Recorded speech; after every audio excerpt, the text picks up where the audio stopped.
Hello engineers, कैसे हैं आप सभी।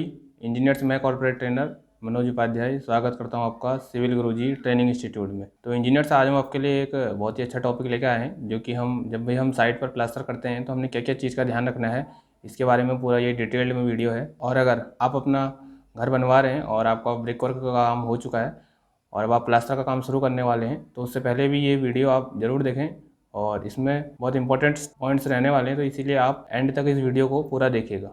तो वीडियो को स्टार्ट करते हैं।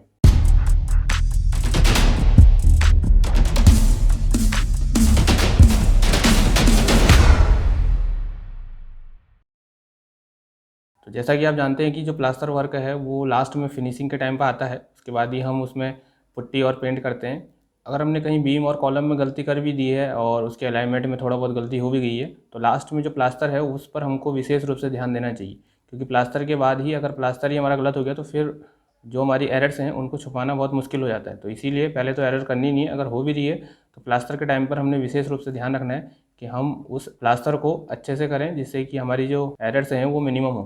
तो प्लास्टर करते टाइम आपने सबसे पहले क्या ध्यान रखना है, आपने उसी वॉल पर प्लास्टर करना है जिसका जो ब्रिक वर्क है वो एटलीस्ट 7 डेज पहले हो चुका हो, क्योंकि जो ब्रिक वर्क है उसको मिनिमम 7 डेज चाहिए होते हैं अपनी स्ट्रेंथ को गेन करने के लिए। जब भी आप प्लास्टर करवा रहे हो तो आपने ये ध्यान रखना है कि जो आपके कॉलम और बीम है, यानी कि जो आरसीसी कंपोनेंट हैं, उन पर हमने हैकिंग करना बहुत ज़रूरी है। तो अधिकतर ये हैकिंग जब हम कॉलम और बीम की जो शटरिंग है उसको डी शटरिंग करते हैं उसी टाइम पर कर देते हैं, क्योंकि जो कंक्रीट होता है उस वक्त तो ताज़ा होता है, तो उस वक्त हैकिंग करना उसमें आसान होता है। तो अगर हैकिंग हमने उस टाइम पे नहीं की है तो जब हम प्लास्टर कर रहे हो तो तब हमको हैकिंग करना बहुत ज़रूरी होता है, जिससे कि जो प्लास्टर है और जो आरसीसी कंपोनेंट है हमारा, उसके बीच में एक अच्छा बॉन्ड बन सके। और जो हमारा आरसीसी कंपोनेंट जैसे कि जो कॉलम और बीम है हमारे, उनसे जो वॉल कनेक्टेड रहती है, तो उनके बीच में जो जॉइंट्स रहता है वहाँ पर गैप आ जाता है। तो गैप आने की वजह से इन फ्यूचर में वहाँ पर क्रैक्स जनरेट हो जाते हैं। तो उस क्रैक्स से बचने के लिए हमको वहाँ पर चिकन मैश का यूज करना चाहिए। जब भी हम प्लास्टर करते हैं तो प्लास्टर को फेंक के किया जाता है, तो इसीलिए उसमें जो वेस्टेज होता है वो ज़्यादा रहता है। जब हम उसका क्वांटिटी सर्वे करते हैं तो उस टाइम हम उसका वेस्टेज परसेंटेज भी लेते हैं। तो हमने ये ध्यान रखना है कि जब भी हमारा प्लास्टर हो रहा हो तो हम उसके नीचे जो गनी बैग्स हैं या फिर जो सीमेंट के बोरे हैं या कट्टे हैं उनको हम बिछा लें, ताकि जो मटेरियल है वो हमारा नीचे गिर के उन कट्टों में आ जाए, ताकि हमारा जो वेस्टेज है वो मिनिमम हो। जो हमारा एक्सटीरियर पोर्शन रहता है वो हमारा वेदर के एक्सपोज में रहता है, जिसमें कि धूप, गर्मी, बरसात, ये चीज़ें उस पर इफेक्ट करती हैं। तो इसलिए हमने वहाँ पर 18 mm का प्लास्टर थिकनेस देनी है। बात करें इंटीरियर की तो वहाँ पर हमको 12 mm की थिकनेस देनी है। और जो सीलिंग प्लास्टर है वहाँ पर हम 6 से 8 mm का प्लास्टर दे सकते हैं। बात करें इनके रेशियो की तो जो हमारा एक्सटर्नल है वहाँ पर हमको 1:4 का रेशियो यूज़ करना चाहिए, और इंटीरियर में 1:6 का। और बात करें सीलिंग की तो उस वक्त 1:3 का मोटार हमने यूज करना चाहिए। और इसमें हमने ये ध्यान रखना चाहिए कि जो हम 1 है वो हमारा सीमेंट है, और जो 3 या 4 या 6 है वो हमारा फाइन सैंड है।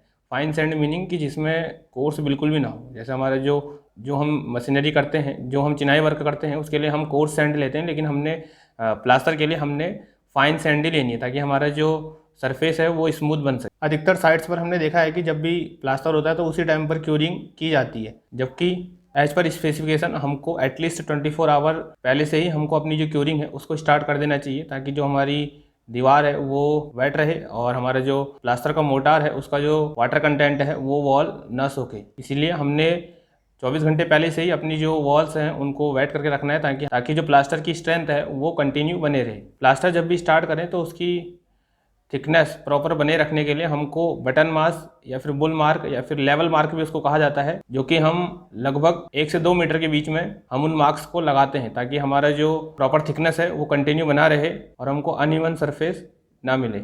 अगर हम प्लाई शटरिंग यूज करते हैं तो उस वक्त हमको अधिकतर सीलिंग प्लास्टर की ज़रूरत नहीं रहती है, लेकिन कभी कभी जब हमारी सरफेस अच्छे से हमें नहीं मिल पाती है तो हमको सीलिंग प्लास्टर भी करना पड़ता है।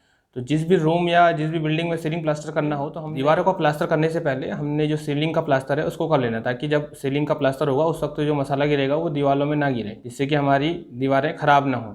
जब भी प्लास्टर करें तो उससे पहले हम ये देख लें कि जो साइट पर उससे रिलेटेड टूल्स हैं वो हैं या नहीं है। मेनली इसमें हमने ये चेक करना है कि जो मिस्त्री का फ्लोटर है, जिससे कि वो एल्यूमिनियम, मेनली हमने ये ध्यान रखना है कि जो मिस्त्री का फ्लोटर है जिसे एल्यूमिनियम चैनल भी कहा जाता है, जिसे नॉर्मल लैंग्वेज में फंटी भी बोला जाता है, तो वो प्लेन है या नहीं है, उसमें कहीं अनइवननेस तो नहीं है। अगर उसमें अनइवननेस होगी तो हमारा जो प्लास्टर है उसकी जो सरफेस है वो भी हमें अनइवननेस प्राप्त होगी। इसीलिए हमको उसकी फंटी को चेक करना बहुत ज़रूरी है कि वो प्लेन है या नहीं है। और अगर ज़्यादा पुरानी वो हो गई है तो हमने मिस्त्री से बोलना है कि आप इसको नया यूज़ करिए, क्योंकि जो प्लास्टर सरफेस है, जैसा कि आपको पहले भी वीडियो में बताया गया है कि जो प्लास्टर सरफेस है वो लास्ट सरफेस होती है। इसके बाद हम कोई भी सीमेंट से रिलेटेड वर्क नहीं करते हैं, ओनली पुट्टी और पेंट ही करते हैं। तो इसलिए हमने प्लास्टर में कोई भी गलतियां नहीं करनी है। प्लास्टर अगर हमारा अच्छा होता है तो उस पर पुट्टी करना आसान रहता है और पुट्टी के बाद उस पर पेंट भी किया जाता है। तो इंजीनियर्स, आज हमने जैसे कि आपको बताया कि प्लास्टर करते वक्त हमने क्या क्या चीज़ ध्यान में रखनी चाहिए। अगर आप साइट पर काम कर रहे हैं तो आप हमें कमेंट में बताएं कि आप इन चीज़ों का ध्यान रखते हैं या नहीं रखते हैं। अगर आप सिविल इंजीनियरिंग से रिलेटेड और भी स्किल्स सीखना चाहते हैं तो हमने डिस्क्रिप्शन में और भी प्लेलिस्ट के लिंक दिए हुए हैं, तो आप उनको ज़रूर विजिट कीजिए। अगर आप हमारी इस ट्रेनिंग को ज्वाइन करना चाहते हैं जो कि 2 महीने की होती है, इसकी कंप्लीट जानकारी के लिए आप हमारे जो ऑफिशियल नंबर है 9111001234, इस नंबर पर आप हमको कॉल कर सकते हैं और इसके बारे में पूरी जानकारी ले सकते हैं। तो इंजीनियर से मिलते हैं आपको नेक्स्ट वीडियो में। तब तक के लिए जय हिंद, जय भारत।